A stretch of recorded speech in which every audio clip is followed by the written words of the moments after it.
Iya juga. Jadi gini Pak. Bismillahirrahmanirrahim. Allahu Akbar.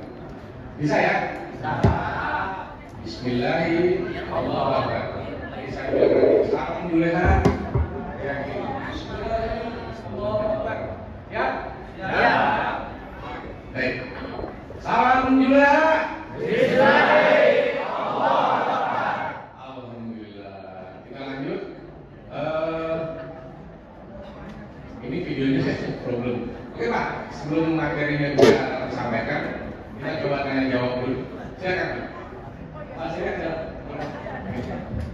Bapak silakan sebutkan nama dan juga DKM. Bapak milih yang mana Pak? Karena banyak banget yang bertanya. Oh yang maju deh, boleh. Bapak kalau mau bertanya langsung maju ya Pak ya. Rebutan. Silakan pilih Pak. Mau Pak Dr. Yusni atau ke saya? Silakan. Bismillahirrahmanirrahim. Assalamualaikum warahmatullahi wabarakatuh. Perkenalkan, nama saya Enda Setiawan dari DKM Masjid Jami Al Mubarakah, Kecamatan Cibarusah. Ada beberapa hal yang perlu saya sampaikan, perlu saya tanyakan. Sebenarnya ini sudah saya siapkan dari awal gitu, karena memang saya yakin di antara rekan-rekan peserta mungkin ada yang baru, ada juga yang sudah terbiasa. Nah, saya berharap pertanyaan saya ini mewakili yang baru gitu. Mudah-mudahan.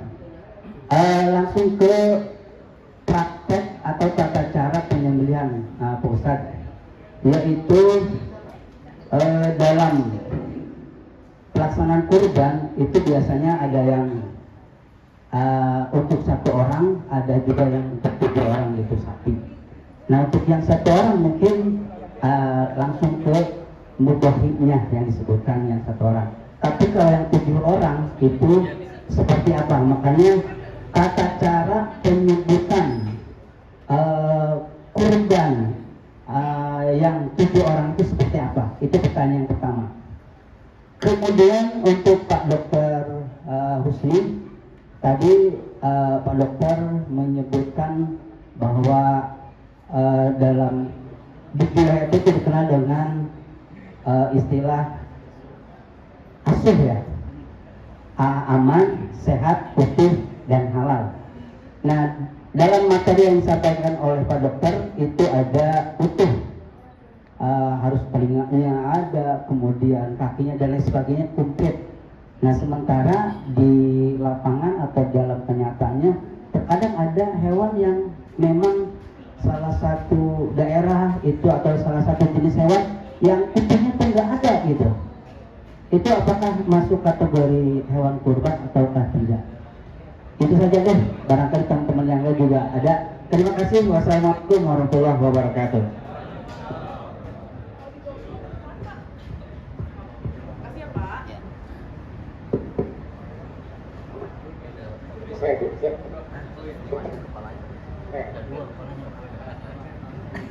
Tadi masalah mudhohi ya Pak ya? Ya. Jadi yang 1 orang disebut mudhohi, terus yang 7 orang? Ya kan kalau 7 orang sapi, penyebutannya ketika mau nyembeli itu seperti apa? Oh iya. Jadi gini Pak, pekurban itu disebutnya mudhohi. Ya. Ya kan, kalau di kita mungkin ya pekurban lah. Jadi itu masa mungkin ketika membacakan apa namanya ini doa kurban kan ada juga yang nggak dibacakan ada. Yang penting dia sudah niat di hati. Tadi sesi awal saya sudah sebutkan ada orang yang dia tidak apa namanya nggak akad, tapi sebenarnya dia di hati udah niat mau kurban. Itu kembali ke masing-masing, itu nggak usah kita persoalkan. Mengenai pembacaan doa, jadi ada orang yang ketika sapinya udah digiring, udah rebah, baru dia baca, itu sapi udah rebah dari tadi. Mending kalau dia pegang, ini nunggu panitia dulu, mana nama-namanya, baca, nggak tahu benar dibaca apa enggak gitu. Tapi itu sapi dari nungguin kapan mau disembelih saya gitu kan. Jadi itu sebetulnya tidak ihsan ya, adabnya kurang baik juga. Sebaiknya ketika hewan sembelihan itu udah rebah, segera disembelih. Jadi bagi si eksekutor penyembelih itu sebaiknya dia punya data juga Pak. Ya, saya juga termasuk orang yang melakukan penyembelihan di masjid saya. Saya tinggalnya di Cibinong, Pak, di Bekasi Regensi 1. Jadi ada masjid Al Muhajirin, saya di situ. Kebetulan saya juga pengurus plus penyembeli di situ. Jadi kalau Bapak mau ngikutin seperti yang saya lakukan, silakan. Kalau enggak, silakan yang terbaik. Cuman usahakan jangan hewan yang sudah roboh itu menunggu kita lama. Yang paling baik itu begitu dia udah roboh, segera dan sembelihan. Jadi begitu dia datang, si eksekutor itu udah punya daftar nama. Kalau dalam bahasa Arabnya itu banyak, silakan Bapak pilih. Intinya kalau dalam bahasa Indonesia itu, ya kan, sebutin siapa, sapi nomor sekian atas nama si A, si B, si C, udah. Kita nggak usah nyari yang ribet-ribet, cari bahasa Arab yang susah-susah yang kita sendiri nggak paham. Kadang-kadang nyebutinnya aja masih belepotan, ya kan. Kalau enggak bahasa Indonesia nggak masalah, Pak. Allah itu maha tahu. Yang diharapkan Allah itu kan ketakwaan kita, bukan pasif dan baca doa atau enggak. Ya, saran saya seperti itu. Begitu dia sudah kalau Bapak nanti misalnya sang eksekutornya, ya kan, berlaku baiklah terhadap hewan yang kita sembelih, tajamkan pisaunya, ya kan, segera lakukan penyembelihan. Jangan udah ini mana daftar namanya, iya kan. Habis itu masih doa lagi. Ini hewannya kasihan lah. Kalau dia bisa ngomong ke kita, mungkin dia nggak tahu teriak apa gitu. Jadi itu dari saya, mudah-mudahan bisa menjawab pertanyaan Bapak tadi dan sampaikan ke teman-teman. Usahakan doa itu sudah dibaca. Kan ada juga yang pakai mikir bacain. Kalau kita sendiri pun baca nggak masalah gitu. Jadi itu nggak jadi bermasalah. Cukup ya Pak ya. Dokter ini sih. Ya, ini aja Pak. Bagus ini. Terima kasih Pak Ustadz. Pertanyaannya mengenai asuh. Sebenarnya tujuan pemerintah itu biar masyarakat mendapatkan daging yang asuh. Asuh itu hanya aman, kalau dikonsumsi tidak ada penyakit, nah tidak menimbulkan penyakit. Kan banyak kan sekarang kan, maaf ya, banyak keracunan makanan kan, anak-anak sekolah dan sebagainya, karena dagingnya busuk, bau, diolah, pengolahannya kurang benar. Kemudian sehat, esnya itu sehat itu daging kalau bagus itu pasti mengandung nilai gizi yang sangat tinggi, baik itu ada protein, mineral, vitamin, lemak dan lain-lain. Oke, kemudian U-nya utuh. Ya, ini salah kaprah, maaf ya, saya luruskan. Utuh itu bukan berarti tadi ada kepala, ada telinga, kemudian ada kaki. Enggak, utuh itu utuh dagingnya. Daging sapi ya daging sapi. Tidak daging sapi dicampur sama daging celeng. Daging kambing dicampur sama daging celeng. Daging domba dicampur sama daging guguk. Nah, guguk kan halus kan? Nah, guguknya. Kemudian hanya halal. Nah, halal itu disembelih sesuai dengan syariat agama Islam. Tadi Pak Miskul ya Pak Ustadz tadi sudah menerangkan. Kemudian tadi nyambung saja tadi pertanyaannya. Kalau yang saya pahami Bapak tadi gimana kalau misalkan nggak punya tanduk, kemudian nggak punya telinga dan sebagainya, ya boleh atau tidak? Kalau itu dari genetik dari awalnya, misalkan domba jantan tidak bertanduk, boleh nggak Pak Ustadz? Boleh.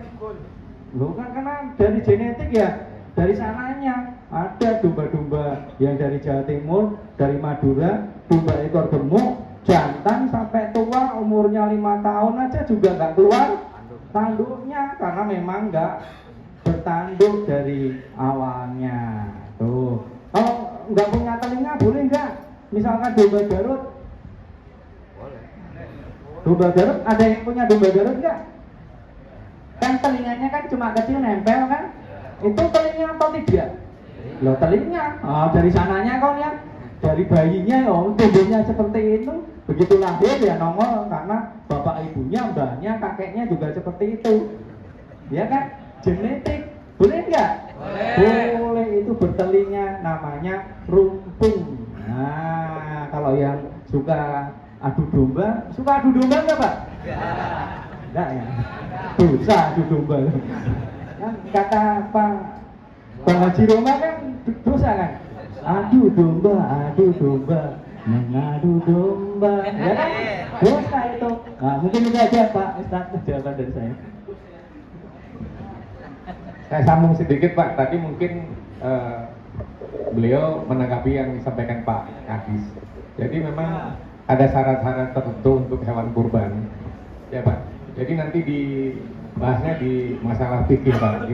Kita nggak ngebahas itu nanti Pak, pembahasannya panjang. Namanya fikih itu kan pendapat ya, jadi macam-macam pendapat. Jadi kita lanjut. Coba Bun, ini mana Budi? Ya. Ya. Kalau ini nanti gampang. Nanti biar kita bahas. Ditulis oleh apa namanya panitia sangat cepat ya. Pak Ruto. Oke, beda. Gak apa-apa, namanya juga manusia ya.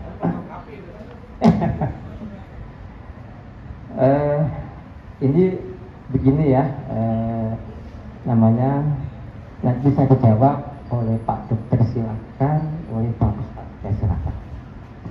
Untuk poin saja. Alamat belum ya tadi ya. Masjid Jami Birrul Walidain Pak. Nah itu perumahannya Taman Graham Mas 2.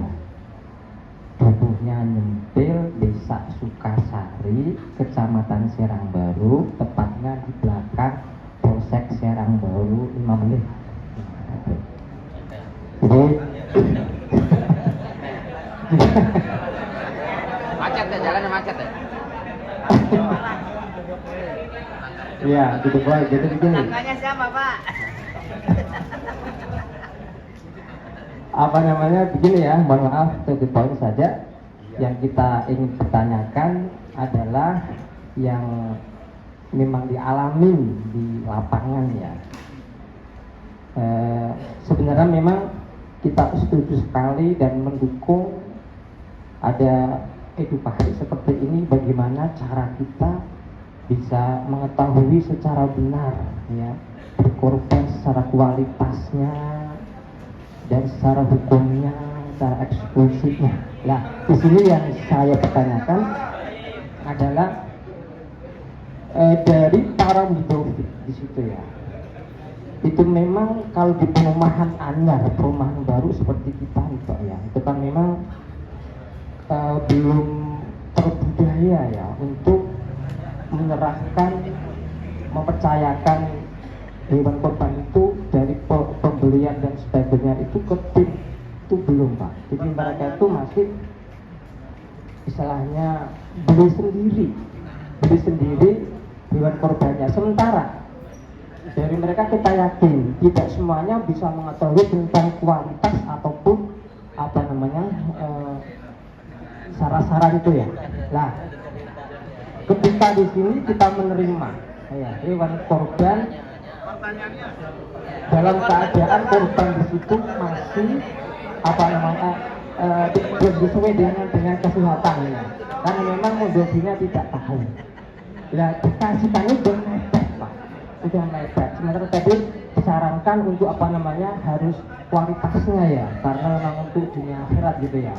Itu bagaimana Pak cara kita mensikapinya setelah kita mengetahui kualitasnya itu kurang dari kesehatannya kurang Pak, tapi dari itu Pak kita sebagai tim itu bagaimana Pak, karena ada kejadian nyata ini.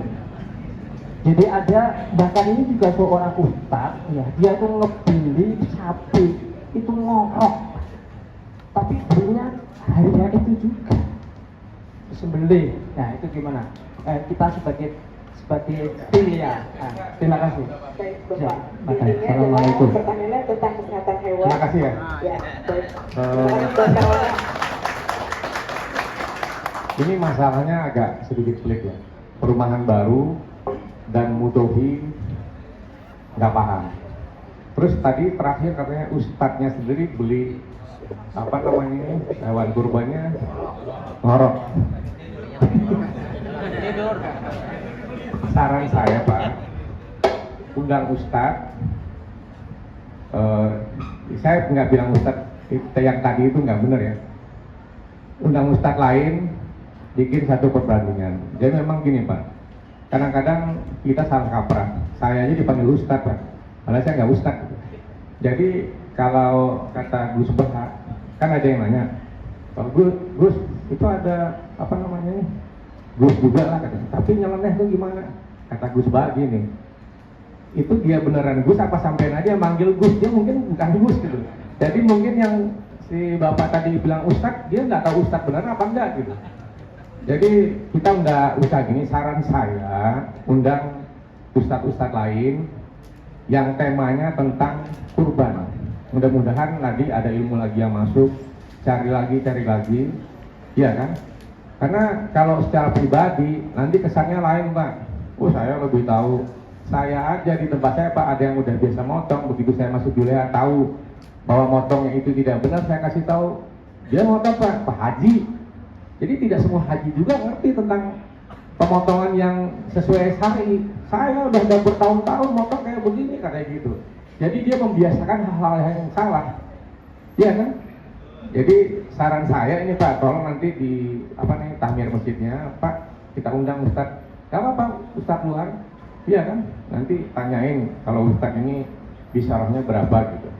Mudah-mudahan nanti ada pencerahan tentang pelaksanaan kurban. Kalau berkurban dia beli sendiri nggak masalah Pak.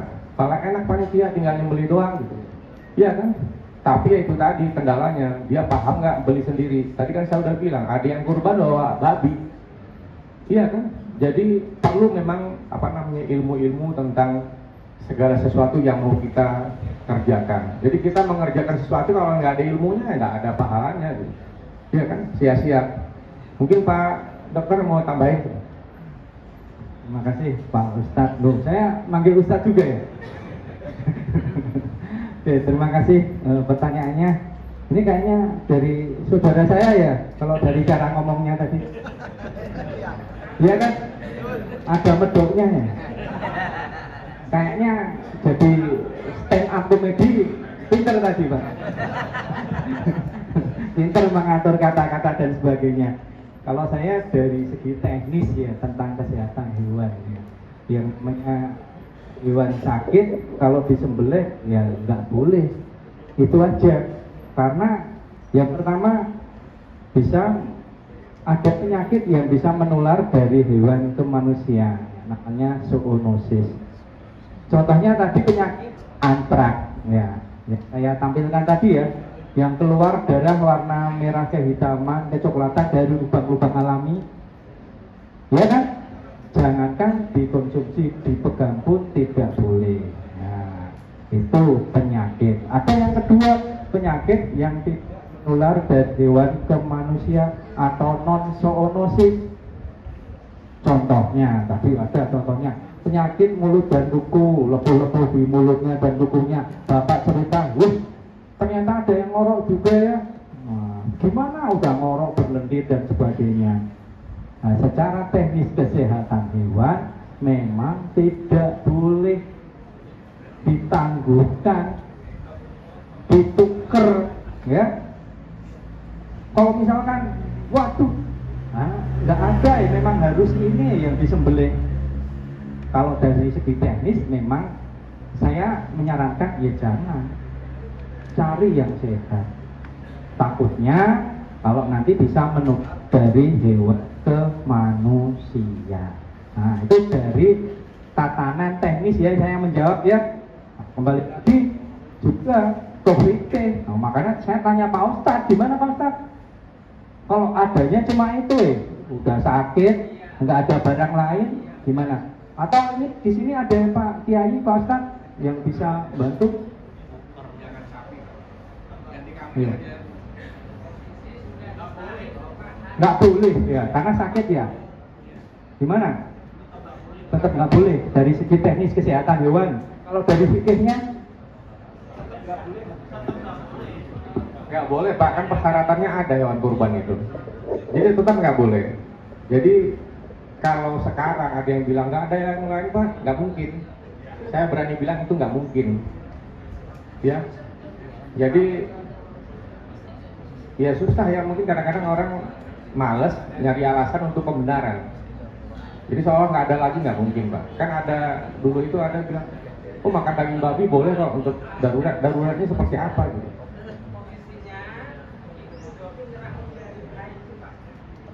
Iya, iya Pak, itu kan karena kurang pengetahuan, ya kan? Kenapa? Oh, kasih pemahaman Pak, nanti kalau dia tidak dikasih pemahaman, nanti salah sangka, kenapa ditolak? Kan kita harus jelaskan, syarat hewan kurban itu ini loh Pak, iya kan? Sapi itu umurnya sekian tahun, kambing itu sekian, tidak berpenyakit, contohnya penyakit ini.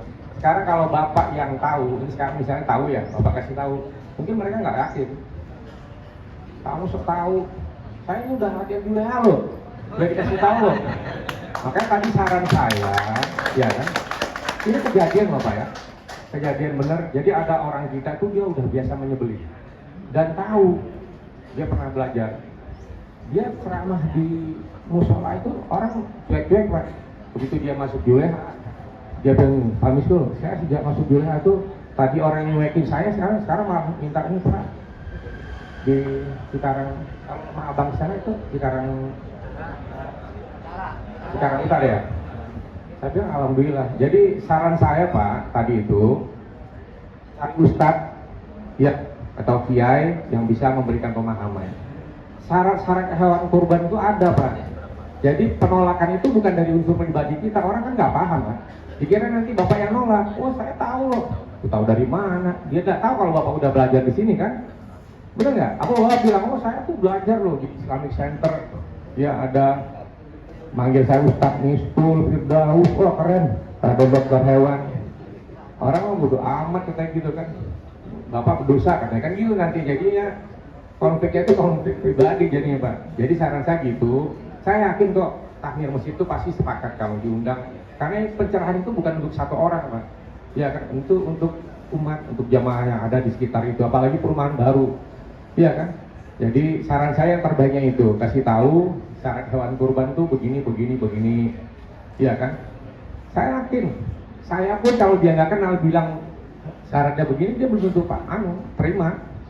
Dia mungkin belajar juga di YouTube tuh begini loh. YouTube gurunya Pak, atau mungkin sekarang kan ada AI itu ya. Dia syarat hewan kurban apa? Iya kalau dia jawabnya benar. AI itu belum tentu benar juga Pak, jangan terlalu percaya. Saran saya nih, percaya deh. Nanti undang kiai, kalau enggak banyak sih, nggak usah saya ini banyak kiai, nanti bapak yang nyari sendiri aja nanti. Saran saya gitu, jadi nggak usah bapak yang nerangin ke dia. Ini loh syarat hewan kurban. Itu baru tahu kemarin kita udah jelasin kan. Jadi gitu Pak, ya ada syarat-syarat hewan kurban itu. Ya kan tadi Pak dokter udah sebutin, ya kan tidak sakit, ada penyakit juga yang menular. Bisa diterima Pak? Masih kurang paham, nanti kita ketemu aja. Tapi saran saya yang paling bagus itu cari ustadz, ya kan, yang bisa memberikan pencerahan kepada jamaah musola atau masjid di tempat bapak tinggal. Mudah-mudahan nanti ada perbaikan. Saya yakin kok niat kita baik, ya kan. Tapi kalau masih ustadz yang lama juga, yang tadi bapak bilang bapak panggil ustadz, dia bawa hewan kurban yang apa tadi? Yang ngorok. Berarti dia nggak paham. Bapak panggil dia ustadz ya? Iya kan? Tapi ya enggak juga Pak, enggak semua ustadz juga. Saya mohon maaf, saya bukan ustadz, tapi ada kiai pengasuh pondok pesantren. Secara literatur, keilmuan dia paham. Syarat sembelih itu yang sempurna apa? Yang putus, ada 4 syaratnya yang putus, harus putus baru dikatakan baik sembelihan itu. Dia nanya ke saya, Pak Miskul, yang namanya hukum mana sih? Yang namanya wadajain mana sih? Tapi secara ilmu dia tahu harus ada putus hukum, mari wadajain itu dia tahu Pak. Tapi begitu kita bawa apa namanya ini? Makanin apa ya? Patung sapi itu kan itu ada hukum, mari wadajainnya ada. Dia nggak tahu mana ini. Jadi mungkin secara teori dia tidak tahu, prakteknya dia nggak tahu bisa jadi. Ya kan, jadi semua orang tuh ada kelebihan, ada kekurangannya. Ya gitu ya Pak, tadi yang nanya yang perumahan baru, mudah-mudahan nanti bisa dipahami. Coba nanti rapat aja nanti. Mbak Seli silakan. Terima kasih Bapak Misgo dan juga Dr. Hewan Yusli. Bapak nanti bisa dikomunikasikan di luar forum ya Pak ya. Oke. Pertanyaan selanjutnya kami akan beri khusus teman mualaf kami yaitu enggak silakan Pak, mari Pak.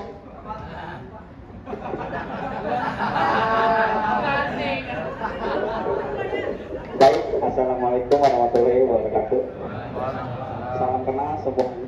Betul seperti yang dikatakan Mbak ini, saya seorang mualaf. Nanti tanggal 23 April itu sudah 3 tahun menjadi mualaf. Kebetulan yang unik, saya kebetulan keturunan Chinese, tapi nama saya nama Sunda, Suhendi, tapi Hendinya pakai G ya, ada G-nya, jadi Suhendi. Saya bingung kenapa bapak saya tuh kasih nama Sunda atau ibu saya. Apa mungkin dulu bapak saya jatuh cintanya sama orang Sunda, gitu. Jadi dikasih nama Sunda, padahal saya kelahirannya di Pontianak, di Singkawang. Oke, betul, makan coipan, ya, makan bakpao, gitu. Terus saya tinggal di Puri Sentosa, tapi saya sering ngajinya ke Masjid Al-Taufik di Lembah Hijau di Lipo Cikarang 1. Jadi saya mewakili dari Masjid Al-Taufik, meskipun sebenarnya di perumahan saya juga ada masjid. Gitu. Itu saja. Pertanyaan saya ada 4. Ya, lanjut saja ya Pak. Jadi mungkin kalau yang nanti mau lebih kenal ya nanti kita ngobrol pribadi aja. Baik, kita langsung ke pertanyaannya. Yang pertama, pertanyaan saya mengenai teknik memotong hewannya. Apakah ada teknik tertentu misalnya untuk jenis-jenis hewan yang mungkin ukurannya besar, atau mungkin dari, kan semakin besar kan ototnya semakin besar. Apakah pemotongannya kan kadang ada yang mungkin goloknya nggak tajam gitu loh, jadi dipaksain gitu, digosok-gosok gitu kan, pisaunya ternyata goloknya tuh nggak tajam. Apakah diberhentikan dulu, terus goloknya diasah, terus baru dipotong lagi, apa gimana? Ya, apakah harus disiapkan beberapa golok? Ya, itu yang pertama. Ya, itu yang pertama. Yang kedua, mengenai kalau misalnya hewannya udah ya, tapi yang tenaganya terbatas.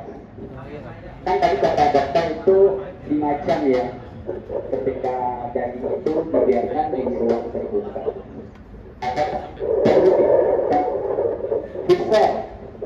Bisa untuk daging dipotong, uji, taruh di gimana? Itu yang kedua. Nah, kan yang beli kurban, kan tadi saya jelasin tuh mengenai bagaimana membuat hewan kurban itu bobotnya naik.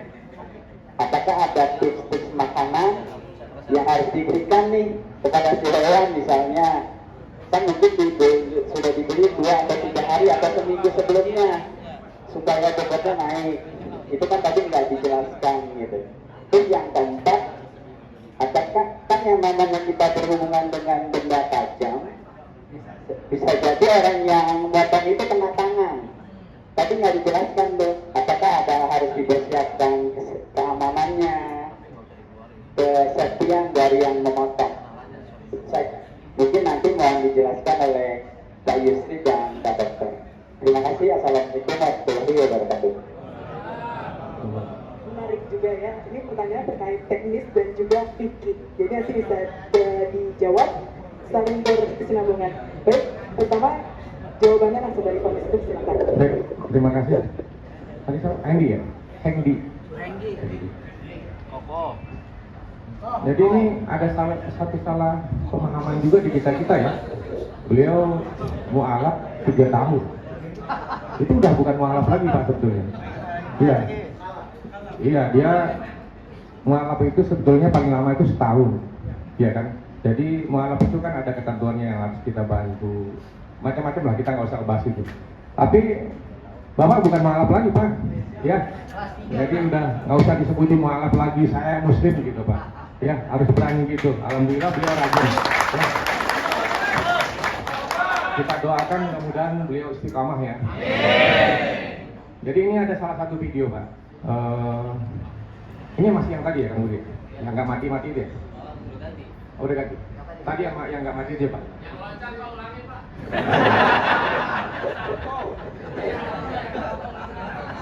Coba diperhatikan Pak. Ya, Bapak lihat dia menyembelih, terus dia ya.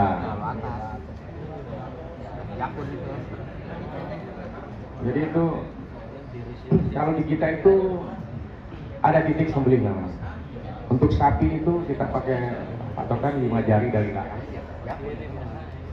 Kambing 3, ayam 1. Kenapa? Menghindari supaya sembelihan itu tidak di atas jakun. Kalau di atas jakun, nah itu banyak hal yang memungkinkan tidak sempurnanya sembelihan. Pertama, itu kulkumnya nggak kena, kemungkinan wadah jainnya juga nggak putus, bisa jadi karena wadah jain itu kalau udah makin kesini dia hilang Pak. Begitu juga ke bawah, iya kan? Nah, itu bisa jadi itu. Tapi di video ini udah kelihatan dia menyembelihnya itu di atas jakun. Jadi itu mati sih mati, tapi lama gitu, ya. Jadi dulu waktu pas kita pelatihan di satu rumah apa saya lupa ya kalau tuh berdiri lagi kan Pak. Jadi ada yang nanya ke saya, Pak Nusul, itu ada juleha katanya nyembelih tapi nggak mati.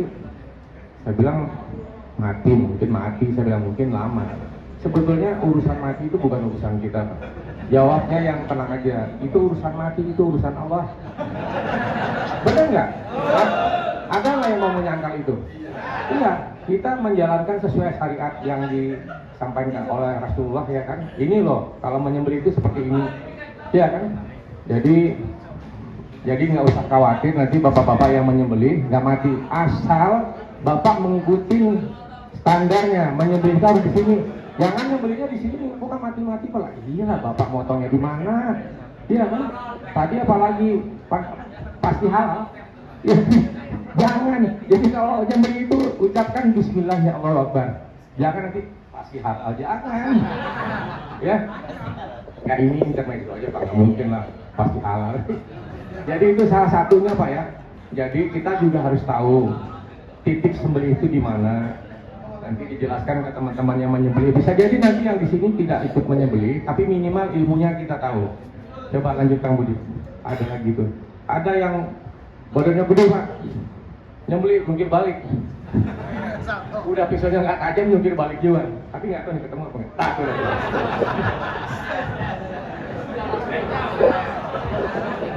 Udah pakai singlet lagi juga.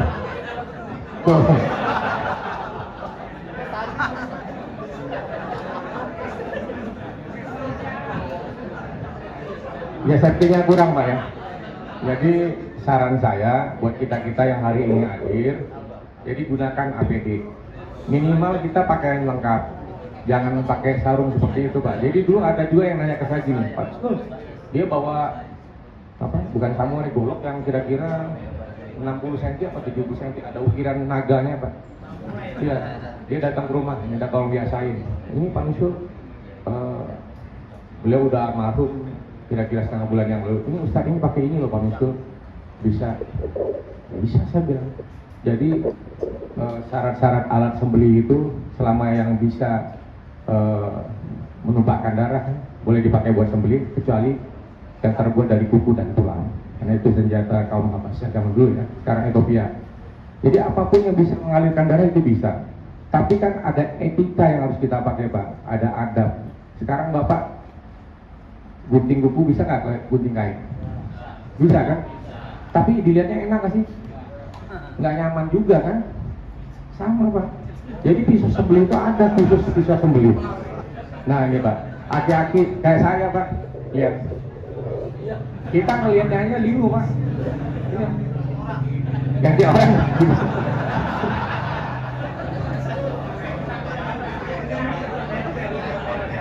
Sampai yang punya pegangan itu. Astagfirullah.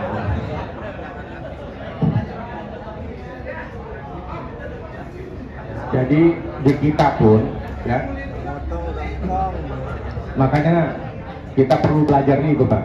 Jadi ada orang dia punya kemampuan, tapi ilmunya dia nggak ada. Iya kan? Jadi yang dibilang tajam itu bukan asal tajam Pak. Iya. Sampai yang bawa pisau Kak Sarul coba pisaunya. Sama ambil kertas kalian Kang Sarul. Bawa kertas kalian. Jadi tajam untuk sembelih beda dengan tajam untuk hal-hal lain. Kalau untuk Bapak tahu kan gaji besi ya, itu besi aja putus Pak. Tapi tidak layak untuk sembelihan.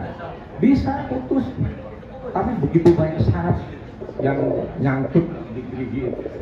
Jadi kalau kita di WH itu minimal, ya, nih coba dipraktekin Kak Sarul, slice kertas. Dan slice kertasnya itu semua mata pisau, tidak satu sisi. Ya. Jadi minimal tuh harus slice kertas. Nanti kalau bawa potong coba dulu kertasnya nggak ada kertas. Itu kalau ada gitu itu nyangkut syaratnya. Harus coba Kang Sarul ya. Tuh, ya. Minimal itu seperti ini Pak. Bahkan nah, beliau ini udah termasuk suhu. Ngasah pun nanti belajar mau beliau bisa, motong pun bahkan beliau ini punya grup sendiri udah bisa nanti. Ya, ada. Jadi untuk menemukan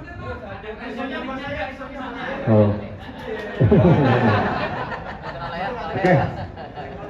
Oke Kang Sarul. Terima kasih banyak. Nanti dibantu Pak Aing ya. Jadi gitu Pak. Nanti kalau Bapak menyembelih, karena pisau ini juga jenis bahannya beda-beda. Ya, ada yang karbo, ada yang segala macam banyak. Jadi kita nggak usah ngebahas itu. Kalau Bapak pengen tahu persis, ikutin aja nanti di daurah kita. Kita daurah itu dibagi 3. Jadi edukasi yang kita sampaikan itu berdasarkan standar kompetensi seorang penyembelih. Sekarang itu SKKNI itu jadi 10 poin, tadinya 13.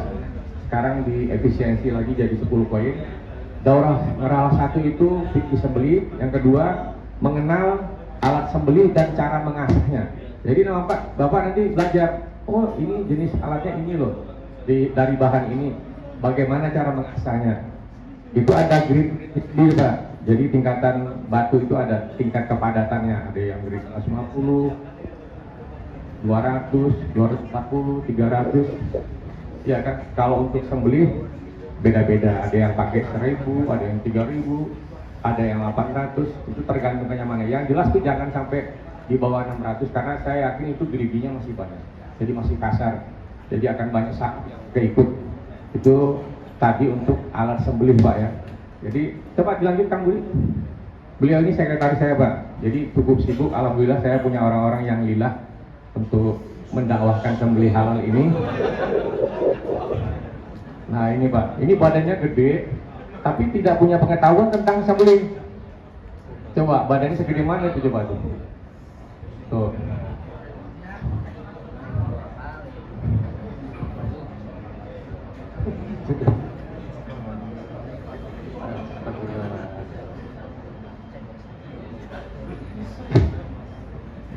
Jadi itu Pak.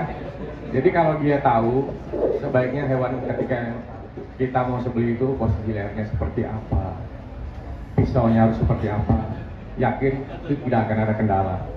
Tapi ingat, kita jangan jumawa, mentang-mentang udah tahu, ya kan, udah saya orang juga. Jadi selalu hadirkan Allah setiap kegiatan kita. Ya, ingat. Nah ini yang kita panggil Ustadz. Iya kan? Coba lihat. Ulang lagi Kang Budi.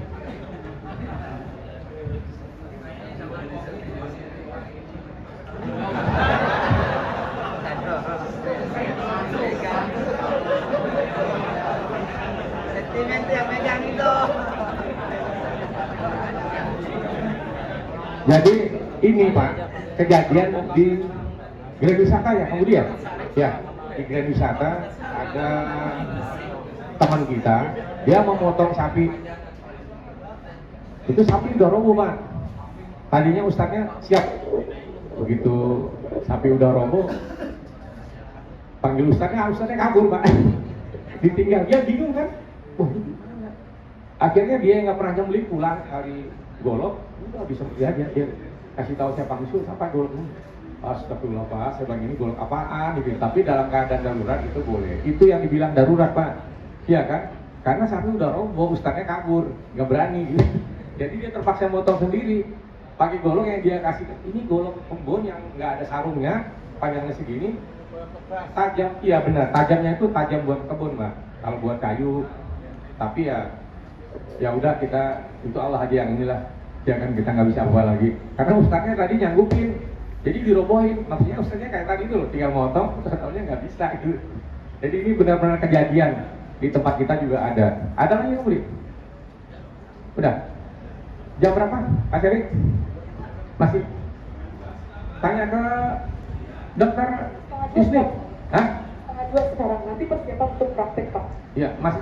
Udah setengah jam apa masih setengah jam lagi? Boleh tambah 15 menit lagi. Oke. Ada lagi Pak? Silakan. Mumpung kita ini.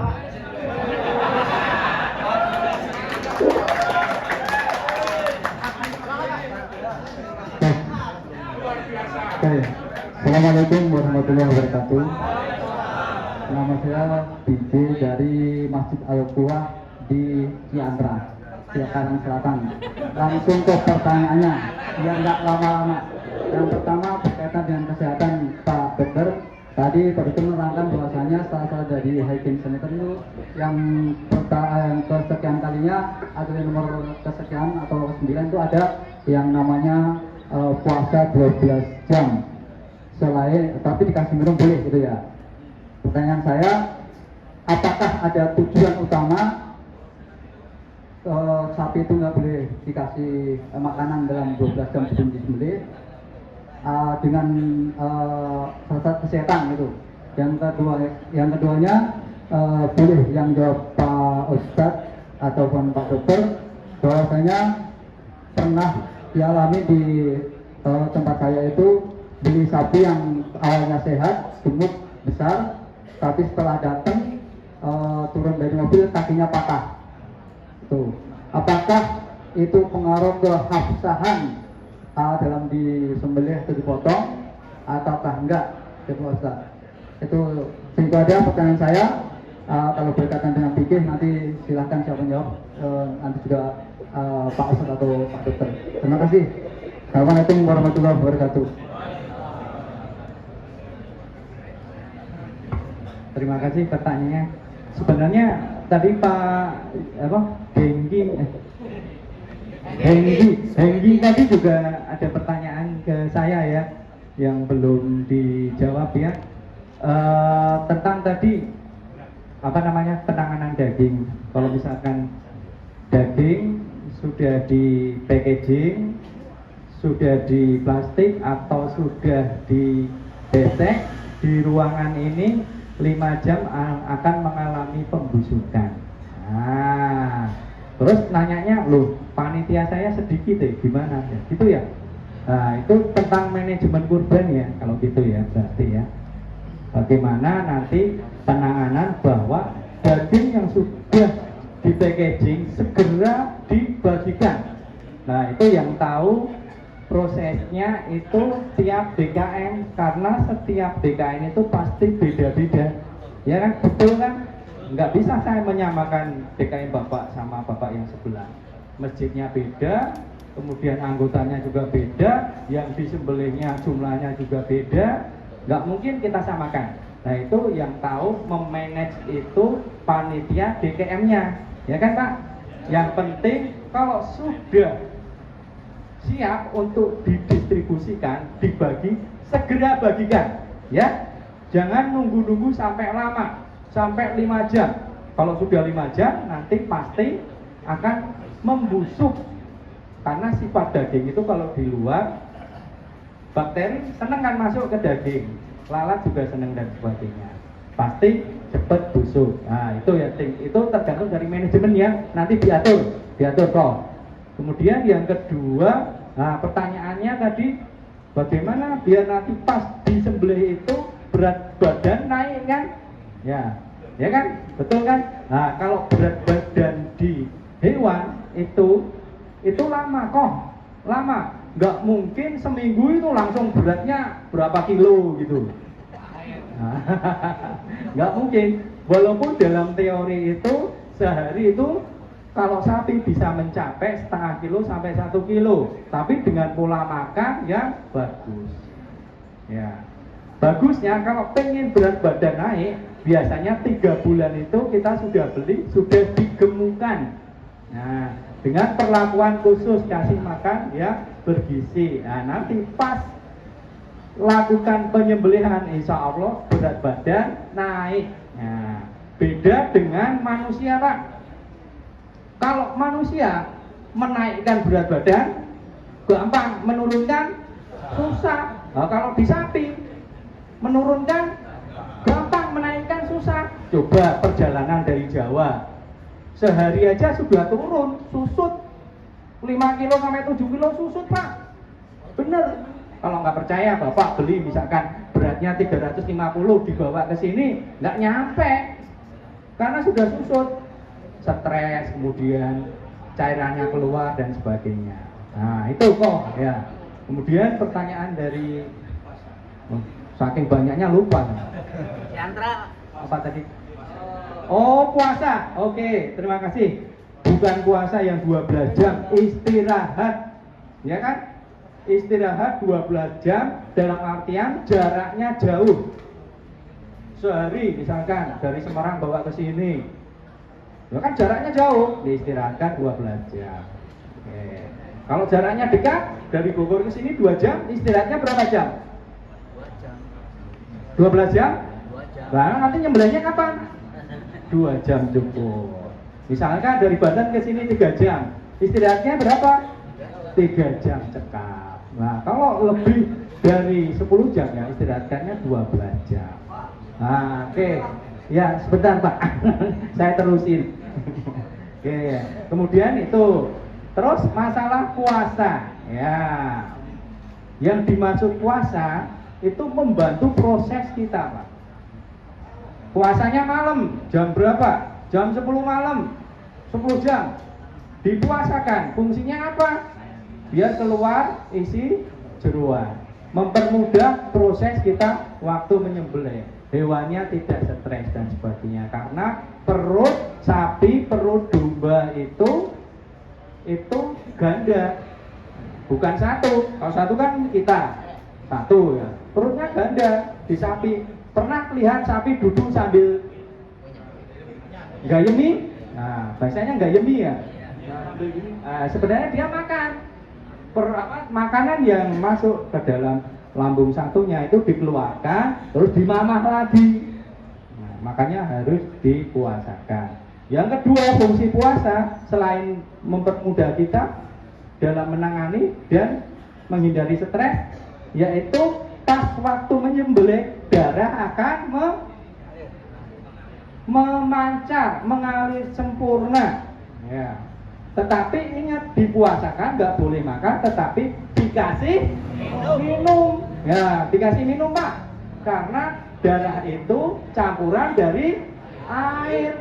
Nanti kalau dipuasakan, ya nggak boleh makan, nggak boleh minum, pas disembelih kental, leres, jendel, keluarnya cuma dikit, karena zat airnya sedikit yang ada di dalam darah. Makanya tetap dikasih minum, biar nanti pas disembelih keluar memancar sempurna. Kalau memancarnya bagus, nanti dagingnya kualitasnya juga akan bagus. Nah, itu Pak. Nah, jelas? Alhamdulillah. Gimana Bu Panitia? Cekap? Iya, boleh Pak, satu lagi aja. Oh, boleh. Kenapa kaki patah? Ya.